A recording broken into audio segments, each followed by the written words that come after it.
நான் முடித்துக் கொள்வேன். இந்த குர்ஆனை நாம் எப்படி தெரிந்து கொள்வது? அது பரிசுத்தமான வாழ்க்கையை கற்றுத் தருகிறது என்று ஒரு மௌலானா பேசுறாங்க. அது அழகான இங்கிதத்தை கற்றுத் தருகிறது என்று இன்னொரு மௌலானா பேசுறாங்க. அதே மாதிரி நல்ல அரசியல் நெறிகளை கற்றுக் கொடுக்கிறது, உயர்ந்த குடும்ப இலக்குகளை கற்றுத் தருகிறது என்று நமக்கு முன்னால் அழகான செய்திகளை எடுத்துக் கொடுத்தார்கள். சார், நாம அந்த இலக்குகளை எப்படி படிப்பது? அந்த நெறிகளை நாம் எப்படி தெரிந்து கொள்வது? இல்லையா? ஒரு நாள் ஒரு 3 மணி நேரம் செலவழித்தால் தெரிந்து கொள்ள முடியுமா என்றால் நிச்சயமாக தெரிந்து கொள்ள முடியாது. எந்த ஒன்றையும் தெரிந்து கொள்வதற்கு அதற்கென்று ஒரு நெறி இருக்கிறது, ஒரு முறை ஒன்று இருக்கிறது. தொடர்ச்சியான படிப்பு, தொடர்ச்சியான வாசிப்பு, தொடர்ச்சியான கற்றல் முறை, அந்த ஒரு முறையில் தான் நிச்சயமாக நாம் இதை பெற்றுக் கொள்ள முடியும். எனவே தோழர்களே, அதை வலியுறுத்தி சில செய்திகளை உங்களுக்கு நான் நினைவுபடுத்த ஆசைப்படுகிறேன். திருக்குர்ஆன் ஒரு விஷயத்தை மிக தெளிவாக சுட்டிக்காட்டுகிறது. நான் மிக உயர்ந்த வழிகாட்டலை தருகிறேன் என்று உறுதிப்படுத்துகிறது. இன்னஹால் குர்ஆன யஹ்தி லில்லதி ஹிய அக்வம். எது மிக உன்னதமான நேர்த்தியான வழியோ, அதாவது நேர்த்தியான வழியை குர்ஆன் கற்றுத் தராது, மிக நேர்த்தியான வழியை கற்றுத் தரும். குடும்ப வாழ்க்கை மிகச்சிறந்த வாழ்க்கையை கற்றுத் தரும். பொது வாழ்க்கை மிகச்சிறந்த பொது வாழ்க்கையை கற்றுத் தரும். சாதாரணமான விஷயத்தை அல்ல, மிக உன்னதமான விஷயத்தை கற்றுத் தரும் என்று குர்ஆன் நமக்கு சொல்கிறது. அப்படிப்பட்ட முன்மாதிரியான ஒரு சமூகத்தை இந்த உலகத்திற்கு குர்ஆன் படைத்து காட்டியிருக்கிறது. குர்ஆனுடைய வெற்றி என்பது, ஒரு விஷயத்தை குர்ஆன் என்பது வெறுமனே தியரியாக சொல்லாது, பிராக்டிகலாக என்ன செய்யும்? அதை உலகத்தில் வழிநடத்தி காட்டும். திருக்குர்ஆனுடைய வெற்றி என்பது அங்கேதான் இருக்கிறது. எதை குர்ஆன் சொன்னதோ அதை செயல்படுத்தி இந்த உலகத்தில் முன்மாதிரியாக ஒரு சமூகம் வாழ்ந்து காட்டினார். நமக்கெல்லாம் தெரியதான் செய்யும். அரபு மக்களிடத்தில் இருந்த மூட நம்பிக்கை, அவர்களிடத்தில் இருந்த தவறான கடவுள் கொள்கை நமக்கு நன்றாக தெரியும். ஒரு அரபி ஒரு ஊருக்கு பயணம் போனால் தன்னோடு 4 கற்களை எடுத்துக் கொண்டு போவார். 4 கற்கள், 3 கல் அடுப்பு கூட்டுவதற்கு, 1 கல் கும்பிடுவதற்கு. அவன் எடுத்துட்டு போவான். அவன் எடுத்துட்டு போற 4 கல்ல 1 கல் அவனை கும்பிடுவான். இதுதான் அவர்களுடைய கடவுள் கொள்கையாக இருந்தது. அவர்களுடைய வழிபாட்டு முறை என்னவாக இருந்தது? அல்லாஹ் சொல்றான், வமா கான ஸலாத்துஹும் இன்தல் பைத் இல்லா முகாம் வ தஸ்தீகா. அல்லாஹ்வுடைய இல்லமாகிய கஅபாவில் அவர்களுடைய வழிபாட்டு முறை என்பது விசிறடிப்பதும் கை தட்டுவதும் என்று அல்லாஹ் சொல்றான். சீர்கை ஒளி எழுப்புவதும் கை தட்டுவதும் என்று சொல்றான். இதுதான் அவர்களுடைய வழிபாட்டு முறை. அதுவும் அநாகரிகமான வழிபாட்டு முறை. பிறந்த வேண்டியாக நின்று கொண்டு வழிபடுகிற அந்த முறை. அதேபோல அவருடைய சமூக சூழல் என்ன? ஏழை சுரண்டப்படுவான், வலியவனால் எளியவன் சுரண்டப்படுவான். அதே போல பெண்கள் அடிமைப்படுத்தப்படுவார்கள். இதெல்லாம் நாம் கேள்விப்பட்ட விஷயம். இப்படி இருந்த ஒரு சமூகத்தை தான் குர்ஆன் என்பது தன்னுடைய வழிகாட்டலால் எப்படி மாற்றியது? தோழர்களே, எனக்கு முன்னால் பேசுற உஸ்தாத் சொன்னாங்க, உங்களுக்கு எல்லாம் நல்லா தெரியும், பெண் என்றால் ஏறெடுத்து பார்க்க கூடாது என்கின்ற ஒரு சமூகத்தை உருவாக்குச்சு.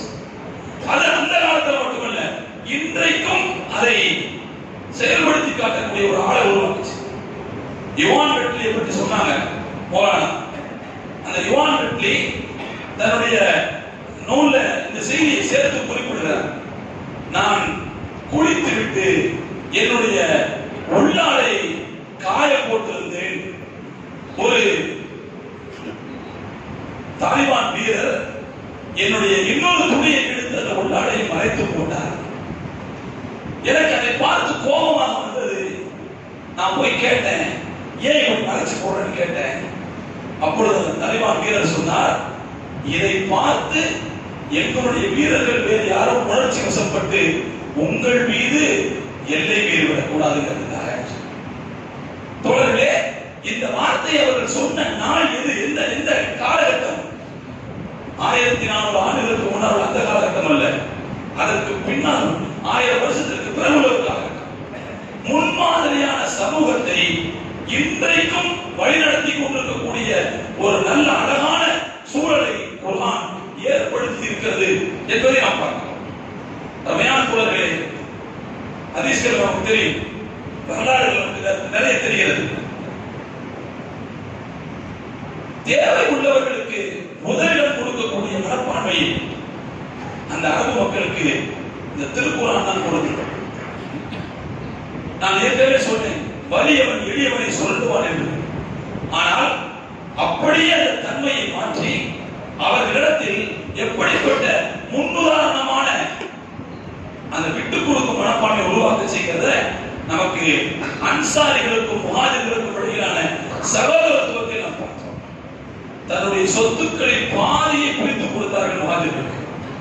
தன்னுடைய மனைவியரில் ஒருவரை மனவிலக்கு செய்து மனமுடித்துக் கொடுப்பதற்கு தயாராக இருந்தார். ஆனா இவங்கதான் ஒரு காலத்தில் எப்படி இருந்தாங்க சொன்னா தோழர்களே, அடுத்தவர்களை அடித்து பிடித்து சாப்பிட்டுக் கொண்டிருந்தாங்க. எந்த அளவுக்கு அரபு கல்ச்சர் மோசமாக இருந்ததுன்னு சொன்னா உங்களுக்கு எல்லாம் தெரியும். அந்த ஹிஜாஸ் பகுதி இருக்கு பாருங்க, அதனுடைய ஒரு பகுதி இந்த பக்கம், இன்னொரு பகுதி இந்த பக்கம். ஒரு பகுதி அது ஈராக் பகுதி, பாரசீக பேரரசு. இந்த பக்கம் அப்படியே சிரியா, அது ரோமானிய பேரரசு, கிழக்கு ரோமானிய பேரரசு. இரண்டு வல்லரசுகள் அந்த ஹிஜாஸ் பகுதியினுடைய ஒரு பகுதியில ஒரு வல்லரசு தன்னுடைய பகுதியை பிடிக்கிறது, இன்னொரு பகுதியை ரோமானிய பேரரசு பிடிக்கிறது. ஆனால் அதற்கு பக்கத்தில் இருக்கிற ஹிஜாஸை இந்த பேரரசு பிடிக்கவில்லை, அந்த பேரரசு பிடிக்கவில்லை. ஏன் பிடிக்கலைங்கிறதுக்கு வரலாறுல இப்படி ஒரு காரணம் எழுதுகிறார்கள். ஏன்னா அரபுகள் சொல்படி கேட்க மாட்டார்கள். அரபுகள் அவர்களுடைய வறண்ட பாலைவனம் போல அவர்களுடைய மனமும் வறண்டது, மனமும் இருந்தது. அவங்கள கட்டி மேய்க்க முடியாதுங்கிறதுனாலேயே அந்த வல்லரசுகள் அந்த நிலப்பகுதியை பிடிக்கவில்லை என்று ஒரு காரணத்தில் இருக்கிறார்கள். எதுக்கு சொல்லுவாங்கன்னா, அந்த அளவுக்கு வேண்டப்படாத ஒரு நிலமாக அது இருந்தது. அந்த பகுதி மக்கள் வேண்டப்படாத மக்களாக இருந்தார்கள். அவர்களை தான் இந்த குர்ஆன் தோழர்களை உலகத்திற்கு முன்மாதிரிகளாக உருவாக்கி காட்டியது. அல்லாமா சயீது குதுப் ரஹிமஹுல்லாஹ் அவர்கள் தங்களுடைய நூலில் இப்படி ஒரு செய்தி எழுதுகிறார்கள். என்ன எழுதுறாங்கன்னு சொன்னா, இந்த குர்ஆன் தன்னுடைய வழிகாட்டலால் வேண்டப்படாத ஒரு சமூகத்தை முன்மாதிரி சமூகமாக உருவாக்கி காட்டியது. எனவே இன்றைக்கு முஸ்லிம் சமூகம் தங்களுடைய பாட நெறியாக, தங்களுடைய வாழ்க்கை வழிகாட்டியாக குர்ஆனை எடுத்துக் கொள்வதற்கு தயாராக இருந்தால் அந்த முன்மாதிரி சமூகமாக சமகால சமூகமும் மாற முடியும் என்று தங்களுடைய அந்த திருக்குர்ஆனுடைய விரிவுரையில் இந்த செய்தியை குறிப்பிடுகிறார். தோழர்களே, ஒரே ஒரு செய்தியை சொல்லி நான் முடிவுக்கு வருகிறேன். ஆனால் உலகம் அப்படிப்பட்ட முன்மாதிரியான சமூகமாக முஸ்லிம் சமூகம் இருக்கக்கூடாது என்று விரும்புகிறது. அதனால நான் தோழர்களே, நமக்கான வழிகாட்டல் திருக்குர்ஆனிலிருந்து கிடைத்துவிடக் கூடாது என்பதில் நம்மை விட மிகவும் மும்முரமாக உலகம் இயங்கிக் கொண்டிருப்பதை பார்க்கிறோம். ஒரே ஒரு செய்தியை சொல்லி நான் முடிச்சுக்கிறேன் தோழர்களே. உங்களுக்கு எல்லாம் தெரியும், எந்தெந்த நாடுகளை காலனி ஆதிக்க நாடுகளாக மாற்றினார்கள் என்பதை கொஞ்சம் பட்டியல் போட்டு பாருங்கள். காலனி ஆதிக்க நாடுகளாக எந்தெந்த நாடுகள் இருந்துச்சு பாருங்க. முஸ்லிம்கள் ஆட்சி செய்த பகுதிகளாகத்தான் பிரெஞ்சுக்காரனும் முடிச்சான், டச்சுக்காரனும் முடிச்சான், பிரிட்டிஷ்காரனும் முடிச்சான். எல்லாருமே முஸ்லிம்கள் ஆண்ட பகுதியை தான் பிடித்தார்கள். அங்குள்ள இஸ்லாமிய சரியாவை அவர்கள் சட்ட நிலையிலிருந்து, அதிகாரத்திலிருந்து கீழே இருக்கிறார்கள். அங்குள்ள குர்ஆனுடைய ஆட்சியை தான் அவர்கள் கீழே இருக்கிறார்கள். நல்லா பார்க்கலாம். ஆனால் அங்கே தங்களுடைய ஆதிக்கத்தை நிலைநாட்டியதற்கு பிறகு கூட அங்குள்ள முஸ்லிம்கள் தங்களுடைய வாழ்க்கையிலிருந்து குர்ஆனை பிரித்துக் கொள்வதற்கு முயற்சிக்கவில்லை, அதை ஏற்றுக்கொள்ளவில்லை. குர்ஆனோடு நெருங்கிய தொடர்பில் தான் இருந்து கொண்டிருந்தார்கள். நாம இந்த நாடுகளை பிடித்து இவ்வளவு நாள் ஆனதற்கு பிறகும், 50 ஆண்டுகள் ஆனதற்கு பிறகும், 100 ஆண்டுகள் ஆனதற்கு பிறகும் இந்த முஸ்லிம்களை குர்ஆனிலிருந்து பிரிக்க முடியவில்லையே என்று பிரிட்டிஷ் இயங்கியது, பிரெஞ்சு இயங்கியது. நமக்கெல்லாம் ஒரு வரலாற்று குறிப்பு மிக தெளிவாக இன்றைக்கும் கிடைக்கிறது. 1800 பிரதமராக இருந்தவர் வில்லியம் கிளாட்ஸ்டன், நமக்கு எல்லாம் தெரியும். அவர் பிரிட்டிஷ் பாராளுமன்றத்தில் ஒரு உரை நிகழ்த்தும் போது இப்படி ஒரு செய்தியை சொல்றார். இதெல்லாம் கூகுள் கால் தானே, உங்களுக்கு எல்லாம் தெரியும், கையிலே இருக்குது, நீங்களே தண்ணி பார்க்கலாம். 1800 அவர் சொன்ன ஒரு செய்தி பிரிட்டிஷ் பாராளுமன்றத்தில் நின்று கொண்டு அவர் உரையாற்றுகிறார். நாம நிறைய நாடுகளை பிடிச்சிருக்கிறோம். நாம் நம்முடைய காலனி ஆதிக்கத்திற்கு கீழே கொண்டு வந்த இஸ்லாமிய நாடுகளில் வசிக்கக்கூடிய முஸ்லிம்களை நம்முடைய சிந்தனைக்கு கொண்டு வர முடியவில்லை. அவங்க இஸ்லாத்தின் சிந்தனையில் தான் ஆடுகிறார்கள். அவங்களை எப்படி நம்மாளாக மாற்றுறது? அவர்கள் முஸ்லிம்களாக இருக்கட்டும், சிந்தனையால் நம்மாளாக எப்படி அவங்களை மாற்றுறது அப்படின்னு முடியவே இல்லை. அப்பதான் அவர் சொன்னார், தன்னுடைய கையில் ஒரு குர்ஆன் பிரதியை கையில வைத்துக் கொண்டு அதை சொன்னார், திஸ் இஸ் தி அகாஸ்ட் புக் சொன்னார். இது ஒரு சபிக்கப்பட்ட நூல் என்று சொன்னார். குர்ஆனை இது சாபத்திற்குரிய ஒரு நூல் என்று சொல்லிவிட்டு the Godson தொடர்ந்து சொல்கிறார், long as there is this book there will be no peace in the world என்று சொன்னார். இந்த குர்ஆன் பிரதி எவ்வளவு காலம் முஸ்லிம் சமூகத்தோடு இருந்து கொண்டிருக்குமோ அவ்வளவு காலத்திற்கு இந்த உலகத்தில் அமைதி திரும்பவே திரும்பாதுன்னு சொன்னார். அது வரைக்கும் பிரிட்டிஷ் எதிர்த்து சண்டை போட்டுட்டே தான் இருப்பாங்க. அது வரைக்கும் நம்ம எதிர்த்து சண்டை போட்டுக் கொண்டே தான் இருப்பார்கள். இந்த குர்ஆன் ஒரு சபிக்கப்பட்ட நூல் என்று சொன்னார். இதை இந்த முஸ்லிம் சமூகத்திலிருந்து அகற்ற வேண்டும். அதுக்கு என்ன பண்ணலாம்னு சொல்லி பார்லிமெண்ட் எம்பி கிட்ட அவங்க வில்லியம் கிளாட்ஸ்டன் ஆலோசனை கேட்டார். ஒரு எம்பி வேகமா விழிச்சு வந்து அந்த குர்ஆன் பிரதியை வாங்கி கிழிச்சு பார்லிமெண்ட் தூக்கி போட்டார். கிளாட்ஸ்டன் சொன்னார், இதை நான் உங்களிடத்தில் எதிர்பார்க்கவில்லை. ஒரு பிரதியை கிழிச்சு போட்டு முடிச்சிருச்சுன்னா சாப்டர் க்ளோஸா? இதை போல் 1000 பிரதிகளை உருவாக்குவதற்கு, லட்ச பிரதிகளை உருவாக்குவதற்கு அவர்கள் ஆர்வம் இருக்கிறார்கள். ஒரு பிரதியை கிழிப்பதால் பிரச்சனை முடிந்து விடாது. மாறாக இது அவர்களிடத்திலேயே இருக்க வேண்டும். ஆனால் இதன் பக்கம் அவர்கள் கவனம் செலுத்தக்கூடாது. அதுக்கு என்ன வழி சொல்லுங்க அப்படின்னு கேட்டார். அதற்கு பிரதமர் தோழர்களே, இன்றைக்கு நடைமுறையில் இருக்கக்கூடிய மதசார்பற்ற கல்வி நிலையங்கள் எல்லாம் அதற்கு பிறகுதான் வந்தன என்கின்ற வரலாற்று குறிப்பை இந்த சமூகம் மிக தெளிவாக புரிந்து கொள்ள வேண்டும். ஒரு லோக்கல் லாங்குவேஜ், ஒரு இன்டர்நேஷனல் லாங்குவேஜ், கொஞ்சம் போல மேத்ஸ், கொஞ்சம் சயின்ஸ், சோசியல் சயின்ஸ் நம்ம படிச்சுட்டு இருக்கிறோமே, இந்த முறை கல்வி என்பது இந்த பின்னணியிலிருந்து உருவானது என்பதை தயவு செய்து இந்த சமூகம் புரிந்து கொள்ள வேண்டும். குர்ஆனுடைய கல்வியை எடுப்பதற்காகத்தான் இந்த கல்வி முறையை உலகத்தில் புதுச்சிக்கிறத நாம பின்னணியை சேர்த்து புரிந்து கொள்ள வேண்டும். தொடர்ந்து அதற்காக நாம படிக்க வேணாம் சொல்லி புரிஞ்சுக்க கூடாது. அது இருக்கவே எப்படி திருக்குர்ஆனுடைய கல்வியை இந்த சமூகம் மீட்டெடுப்பதை யோசிக்க வேண்டும். அல்ஹம்துலில்லாஹ், இன்றைக்கு சென்னை போன்ற பெருநகரங்களில் பல்வேறு மஸ்ஜித்களில் தஃப்சீர் உரைகள் நடந்து கொண்டிருக்கின்றன. ஒரு காலத்துல அத்திபூத்த மாதிரி ஏதோ ஒரு 2 பள்ளிவாசல்களை மட்டும் தான் நடக்கும். ஆனா அப்படி நடந்துட்டு இருந்த காலத்துல ரொம்ப தூரத்துல இருந்து அந்த பள்ளிவாசல்களுக்கு மெனக்கெட்டு வந்து அதை கலந்துட்டு பயன்பட்டு போவாங்க. ஆனா இன்னைக்கு நிறைய இடங்கள்ல தஃப்சீர் வகுப்புகள் ஞாயிற்றுக்கிழமைகள் நடக்கின்றன, சனிக்கிழமைகள் நடக்கின்றன, வெள்ளிக்கிழமைகள் நடக்கின்றன. ஆனால் வரக்கூடிய மக்களுடைய எண்ணிக்கை மிகவும் பரிதாபகரமானதாக இருக்கிறது. தோழர்களே, ஒரு விஷயத்தை புரிந்து கொள்ள வேண்டும். குர்ஆன் என்பது நமக்கு நல்ல வாழ்க்கையை தருவதற்கு தயாராக இருக்கிறது. குர்ஆன் என்பது மகிழ்ச்சிகரமான வாழ்க்கையை தருவதற்கு தயாராக இருக்கிறது. நல்ல நெறிகளை நமக்கு கற்றுத் தருவதற்கு தயாராக இருக்கிறது. கற்றுக்கொள்வதற்கு நாம் நேரம் கொடுக்கிறோமா? கற்றுக்கொள்வதற்கு நாம் தயாராக இருக்கிறோமா? எந்த ஒண்ணுமே சும்மா கிடைச்சதில்ல. நேரம் கொடுக்கணும் இல்லை, நேரம் கொடுத்தால் தான் கண்டிப்பாக கிடைக்கும். எனவே அருமையான தோழர்களே, உங்களிடத்தில் நான் கேட்டுக்கொள்வது, இந்த சமூகம் இனியும் அரபியில தான் இருக்குது. குர்ஆனே தஃப்சீர்லாம் அரபியில தான் இருக்குது, ஹதீஸ் எல்லாம் அரபியில தான் இருக்குது. எனவே எங்களால் படிக்க முடியாதுன்னு சொல்ல முடியாது. ஏனென்றால் ஆங்கிலத்தில் வந்து விட்டன. அதே போல தமிழ் மொழிகளில் இது போன்ற தஃப்சீர்கள் எல்லாம் வந்து விட்டன. நாம தொடர்ச்சியாக வாசிப்பதும் இது போன்ற வகுப்புகளில் தொடர்ச்சியாக கலந்து கொள்வதும் இன்றைக்கு நம்முடைய பொறுப்பு.